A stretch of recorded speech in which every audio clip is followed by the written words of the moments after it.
घर के आंगन में ही बीचों बीच मंडप बनाया गया था, जिस पर चमचमाते तोरण लगाए गए थे। मंडप के चारों कोनों पर मिट्टी के 7 कलश एक के ऊपर एक रखे गए थे, जो अलग अलग रंगों, छोटी छोटी मोतियों और चमकीले शीशों के टुकड़ों से सजे हुए थे। घर के बाहरी हिस्से में जगमग करते रंग बिरंगे लाइट और लड़ियां लगाई गई थीं। यूं समझ लीजिए पूरे घर को दुल्हन की तरह सजा दिया गया था। श्रीमती तिवारी चाहती थी कि प्रिया की शादी में हल्दी, मेहंदी, संगीत से लेकर विदाई तक का हर रस्म घर से ही हो। इसलिए उन्होंने केवल रिसेप्शन के लिए ही मांगलिक भवन की बुकिंग करवा रखी थी। गीत संगीत के साथ ही शादी की रस्में शुरू हो गईं। श्रीमती तिवारी भाग भाग कर सारे काम अपनी निगरानी में करवा रही थी। वह नहीं चाहती थी प्रिया की शादी में किसी भी प्रकार की कोई कमी रह जाए। इस भीड़ भाड़ और आनंद उल्लास के माहौल में नहीं चाहते हुए भी कभी कभी शोभा की आंखें छलक जाती। प्रिया भी हल्दी मेहंदी लगे हाथों से कभी शोभा के लिए दवाइयाँ तो कभी पानी लेकर आ जाती और कभी शोभा से लिपट कर कहती, माँ अब बस भी करो, सुबह से दौड़ रही हो, थोड़ा आराम कर लो। प्रिया चाहती थी शोभा एक बार उसे लिपट कर रोए, लेकिन शोभा अपनी आंखों में आ रहे आंसुओं को छुपा वहां से चली जाती। प्रिया स्वयं भी शोभा के गले लग दिल खोल कर रोना चाहती थी, लेकिन वह भी ऐसा न करने को मजबूर थी, क्योंकि उसे अपने दुख से ज़्यादा माँ बाबा की खुशियों की फिक्र थी। वह नहीं चाहती थी उसकी वजह से माँ बाबा को कोई ठेस पहुँचे या एक बार फिर उनकी आंखों में आंसू आए। यही वजह थी कि प्रिया शादी के लिए तैयार हो गई। आज रात जब प्रिया बाबा को दवाई देने उनके कमरे के पास पहुंची तो वह दरवाजे पर ही ठिठक गई। माँ बाबा से कह रही थी, प्रिया की विदाई के नाम से ही कलेजा मुंह को आता है। प्रिया के बगैर पूरा घर सूना हो जाएगा, उसके बगैर मैं कैसे रह पाऊंगी, या घर काटने को दौड़ेगा। तभी बाबा माँ को समझाते हुए कहने लगे, तुम यह कैसी बातें कर रही हो शोभा, बेटी को तो विदा करना ही पड़ता है। और फिर कभी तुमने सोचा है हमारे बाद प्रिया का क्या होगा? जीवन की राह में एक मोड़ ऐसा भी आता है जब हर इंसान को एक हमराही की ज़रूरत पड़ती है। यह प्रिया के भविष्य का सवाल है। राजेश बहुत ही अच्छा लड़का है, वह हमारी प्रिया को बहुत खुश रखेगा। हमारी बेटी रानी बनकर रहेगी, रानी बनकर। ऐसा कहते हुए बाबा का कंठ भर आया। माँ बाबा के रुआंसे स्वर जानकर बोली, मैं सब समझती हूँ, लेकिन क्या आप प्रिया के बगैर रह पाएंगे? मुझसे ज़्यादा स्नेह करते हैं आप प्रिया से, उसमें तो आपकी जान बसती है। बाबा माँ से कुछ कहे बगैर चुपचाप दीवार पर लगी दीपक की तस्वीर की ओर निहारने लगे। फिर एक लंबी सी सांस लेते हुए बोले, शोभा अपने मन को कड़ा कर लो। यदि हम टूट गए तो प्रिया बिखर जाएगी, और अगर प्रिया बिखर गई तो हम दीपक को क्या जवाब देंगे?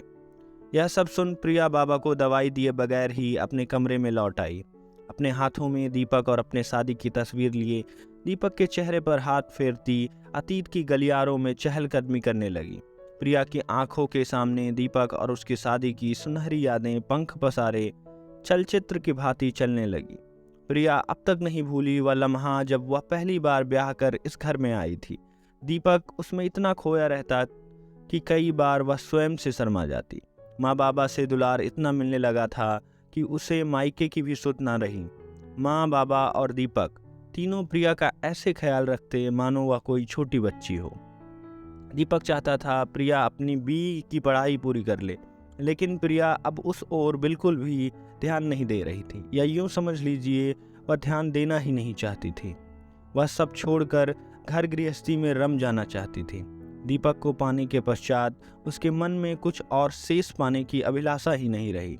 सब कुछ बहुत अच्छा चल रहा था, लेकिन नियति को तो शायद कुछ और ही मंजूर था।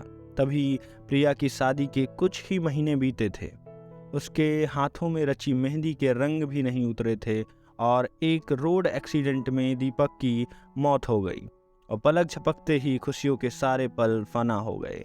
दीपक के जाते ही लोगों के देखने का नज़रिया ही बदल गया।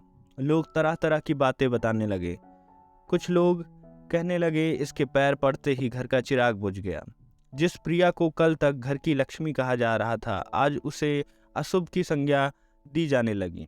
समाज में कई प्रकार की कानाफूसी होने लगी, जो उड़ती हुई माँ बाबा के कानों पर भी पड़ने लगी। इन बातों से माँ विचलित हो उठती तो बाबा उन्हें शांत कराते, लेकिन कभी प्रिया के इस बात को आभास नहीं होने देते। दीपक की मृत्यु के पश्चात प्रिया के जीवन में सब कुछ बदल गया था। नहीं बदला था तो केवल प्रिया के प्रति माँ बाबा का प्यार। वे आज भी उसे उतना ही प्यार करते थे, बल्कि पहले से ज़्यादा करने लगे थे। माँ तो प्रिया को पल भर के लिए भी अकेला नहीं छोड़ती।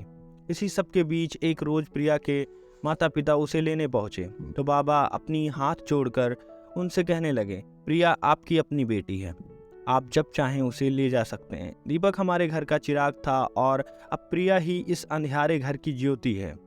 लेकिन फिर भी यदि आप प्रिया को अपने संग ले जाना चाहें तो हम रोकेंगे नहीं। यह सब सुनने के बाद प्रिया के माता पिता उसे सांस लिए बगैर ही लौट गए। प्रिया ने मुस्कुराना ही छोड़ दिया।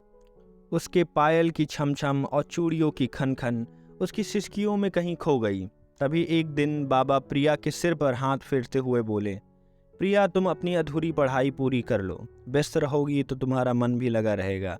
और फिर दीपक की भी यही इच्छा थी। प्रिया भी मान गई और उसने अपनी बीई इन टेक्सटाइल की पढ़ाई फिर से शुरू कर दी। धीरे धीरे प्रिया की जिंदगी फिर मुस्कुराने लगी। पढ़ाई पूरी होते ही बाबा ने अपनी टेक्सटाइल इंडस्ट्री का कार्यभार प्रिया को सौंप दिया ताकि वह व्यस्त रहे। प्रिया ने भी इंडस्ट्री के सभी काम ऐसे संभाल लिए जैसे दीपक ने संभाल रखा था। सहसा एक शाम जब प्रिया फैक्ट्री से घर लौटी तो माँ और बाबा उसे अपने समीप बिठाते हुए बोले, प्रिया अब तुम्हारी विदाई का वक्त आ गया है। अचानक प्रिया के हाथों से तस्वीर गिर गई और वह वर्तमान में लौट आई। तस्वीर को एक ओर रखती हुई सोचने लगी, ये कैसे विधि का विधान है। जिस घर में उसकी डोली उतरी थी कल उसी घर से उसकी डोली उठेगी। अगर आपको ये कहानी पसंद आई है तो ऐसी ही और कहानियाँ सुनने के लिए इस वीडियो को करें लाइक और चैनल को करें सब्सक्राइब। आपका थैंक यू, शुक्रिया, धन्यवाद।